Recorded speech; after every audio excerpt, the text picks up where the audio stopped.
Hello, welcome back to my channel. ಇವತ್ತು ಒಂದು ಆರೋಗ್ಯಕರವಾದ ಮೆಂತ್ಯ ಕಡುಬು ಮಾಡ್ತಾ ಇದ್ದೀನಿ.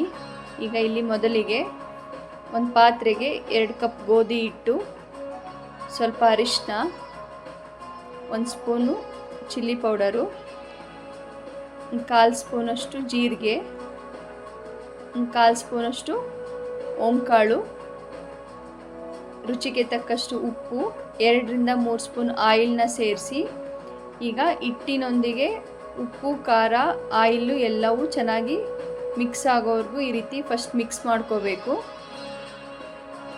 ನಂತರ ನೀರನ್ನ ಸೇರಿಸಿ ಇದನ್ನು ಚಪಾತಿ ಹಿಟ್ಟಿನದಕ್ಕಿಂತ ಗಟ್ಟಿಯಾಗಿ ಮಿಕ್ಸ್ ಮಾಡ್ಕೋಬೇಕು. ತುಂಬ ಮೃದುವಾಗಿ ಮಿಕ್ಸ್ ಮಾಡಬೇಡಿ.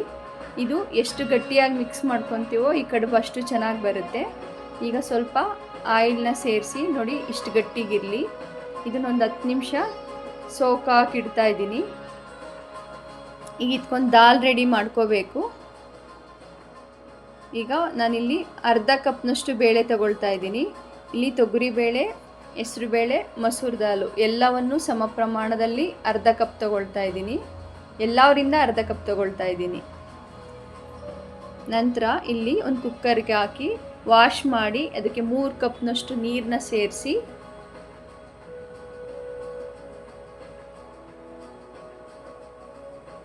ಅರಿಶಿನ, ಉಪ್ಪು, ಸ್ವಲ್ಪ ಆಯಿಲ್ ಸೇರಿಸಿ ಈಗ ಇದನ್ನು ಒಂದು 2 ಪ್ರೆಷರ್ ಕೂಗಿಸ್ಕೊಳ್ತಾ ಇದ್ದೀನಿ.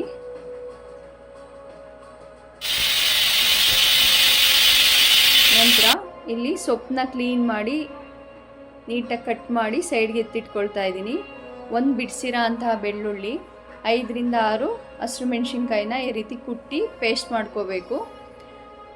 ಒಂದು ಪ್ಯಾನ್ಗೆ 2ರಿಂದ 3 ಸ್ಪೂನ್ ಆಯಿಲು, ಸಾಸಿವೆ, ಜೀರಿಗೆ, ಇಂಗು,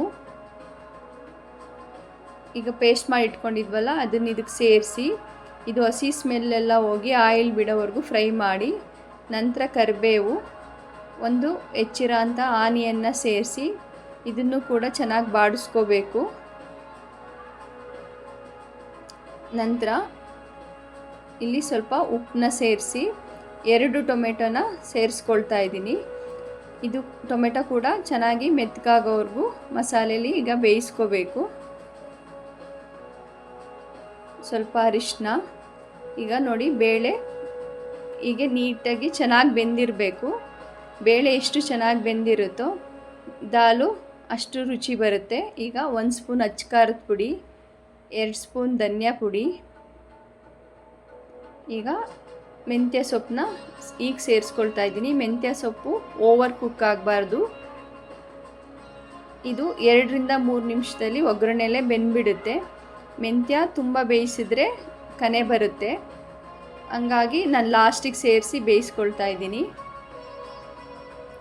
ಈಗ ಒಂದು 2 ನಿಮಿಷದಲ್ಲಿ ನೋಡಿ ಇಷ್ಟು ಬೆಂದ್ಬಿಟ್ಟಿದೆ. ಈಗ ದಾಲ್ನ ಸೇರಿಸ್ಕೋಬೇಕು ಇದಕ್ಕೆ. ಇದು ತುಂಬ ರುಚಿಯಾಗಿರುತ್ತೆ, ಆರೋಗ್ಯಕ್ಕೂ ಒಳ್ಳೆಯದು. ಇದನ್ನು ನಾನು ಯಾವಾಗ ಮಾಡಿದ್ರು ಮನೆಯಲ್ಲಿ ಮಕ್ಕಳು ಇಂಡಿಯನ್ ಪಾಸ್ತಾ ಅಂತ ಇರ್ತಾರೆ. ತುಂಬ ರುಚಿಯಾಗಿರುತ್ತೆ. ಇದನ್ನು ಬಾಕ್ಸ್ಗೆಲ್ಲ ಕಳ್ಸೋಕ್ಕಾಗಲ್ಲ.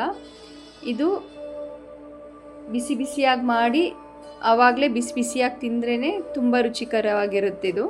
ನೋಡಿ ಈಗ ದಾಲ್ ರೆಡಿ ಆಯಿತು. ಇದಕ್ಕೆ ಸ್ವಲ್ಪ ಕೊತ್ತಂಬರಿ ಸೊಪ್ಪು ಹಾಕಿ ಇದನ್ನು ಸೈಡ್ಗೆ ಎತ್ತಿಟ್ಕೊಂಬಿಡೋಣ. ನಂತರ ನೋಡಿ ಈಗ ಒಂದು ಪಾತ್ರೆಗೆ ನೀರು, ಆಯಿಲ್ನ ಸೇರಿಸಿ ನೀರು ಬಿಸಿಯಾಗಕ್ಕೆ ಇಟ್ಕೊಳ್ತಾ ಇದ್ದೀನಿ. ಈಗ ನೋಡಿ ಚಪಾತಿ ಹಿಟ್ಟು ಗಟ್ಟಿ ಕಲಿಸ್ಕೊಂಡಿರೋದ್ರಿಂದ ಕರೆಕ್ಟ್ ಅದಕ್ಕಿದೆ. ಈಗ ಒಂದು ಪ್ಲೇಟ್ಗೆ ಆಯಿಲ್ನ ಈ ರೀತಿ ಸ್ಪ್ರೆಡ್ ಮಾಡಿ ಇಟ್ಕೊತಾ ಇದ್ದೀನಿ. ನೋಡಿ ಇದು ಚಪಾತಿಗಿಂತ ಸ್ವಲ್ಪ ದಪ್ಪಾಗಿ ಲಟ್ಟಿಸ್ಕೋಬೇಕು. ನಂತರ ನಿಮ್ಗೆ ಯಾವ ಶೇಪ್ ಬೇಕೋ ಆ ಶೇಪಿಗೆ ಕಟ್ ಮಾಡ್ಕೊಳ್ಳಿ. ತುಂಬ ತೆಳು ಲಟ್ಟಿಸ್ಕೊಂಡ್ರೆ ನಾವು ಬೇಯಿಸ್ತೀವಲ್ಲ ಆವಾಗ ನೆಕ್ಸ್ಟು ದಾಲ್ಗೆ ಹಾಕೋಷ್ರೊಳಗೆ ಸ್ಮ್ಯಾಶ್ ಆಗಿಬಿಡುತ್ತೆ. ಅದರಿಂದ ಚಪಾತಿಗಿಂತ ಸ್ವಲ್ಪ ದಪ್ಪನೇ ಲಟ್ಟಿಸ್ಕೊಳ್ಳಿ. ನೋಡಿ ಈ ರೀತಿ ಎಲ್ಲವನ್ನು ನಾನು ಲಟ್ಟಿಸ್ಕೊಂಡು ನಾನು ಕಟ್ ಮಾಡಿ ಎತ್ತಿಟ್ಕೊಳ್ತಾ ಇದ್ದೀನಿ. ನಿಮ್ಗೆ ಯಾವ ಶೇಪ್ ಬೇಕೋ ಆ ಶೇಪು ಕಟ್ ಮಾಡ್ಕೋಬೋದು. ನೋಡಿ ಎಲ್ಲವನ್ನು ರೆಡಿ ಆಯಿತು. ಈಗ ಬಿಸಿ ನೀರಿಗೆ ನಿಧಾನಕ್ಕೆ ಅದಕ್ಕೆ ಆಯಿಲ್ ಹಾಕಿದ್ದೆ, ಅದಕ್ಕೆ ನೀಟಾಗಿ ಆ ನೀರೊಳಗಡೆ ಹಾಗೆ ಬಿಟ್ಬಿಡ್ಬೋದು. ಈಗ ಅದನ್ನು ಟಚ್ ಮಾಡಬೇಡಿ, ಮಿಕ್ಸ್ ಮಾಡಬೇಡಿ. 1-2 ನಿಮಿಷ ಹಾಗೆ ಬಿಟ್ಟರೆ ಅದು ಮೇಲೆ ಬರೋಕ್ಕೆ ಸ್ಟಾರ್ಟ್ ಆಗುತ್ತೆ. ಆವಾಗ ಅದು ಒಂದಕ್ಕೊಂದು ಅಂಟ್ಕೊಳ್ಳಲ್ಲ. ನಾವೇನು ಕಟ್ ಮಾಡಿದ್ವಿ ಎಲ್ಲ ಬಿಡಿ ಬಿಡಿಯಾಗಿ ನೀಟಾಗಿ ಬರೋಕ್ಕೆ ಸ್ಟಾರ್ಟ್ ಆಗುತ್ತೆ ನೋಡಿ. ಇದು 2-3 ನಿಮಿಷ ಈ ರೀತಿ ಕುದಿಸ್ಕೊಂಡ್ರೆ ಎಲ್ಲ ಮೇಲೆ ಬರೋಕ್ಕೆ ಸ್ಟಾರ್ಟ್ ಆಯ್ತಂದರೆ ಈಗ ಕರೆಕ್ಟ್ ಅದಕ್ಕೆ ಬೆಂದಿದೆ ಅಂತ. ಓವರ್ ಕುಕ್ ಆಗಬಾರ್ದು.